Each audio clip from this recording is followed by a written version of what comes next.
গ্রামের বাইরে এক পুরনো হাসপাতাল, বহু বছর ধরে বন্ধ।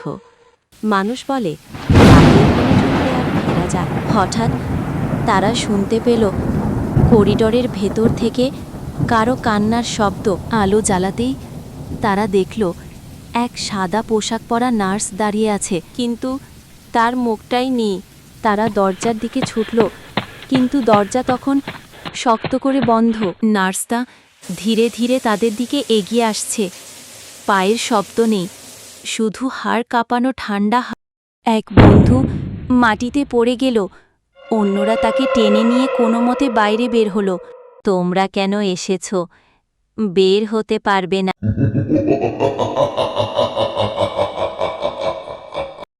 হ্যালো বন্ধুরা, আশা করি তোমরা সবাই ভালো আছো। তোমাদের ভিডিওগুলো কেমন লাগছে আমাদের একটু জানাবে, আর আরও ভালো ভালো ভিডিও দেখার জন্য চ্যানেলটি একটু সাবস্ক্রাইব করে দেবে।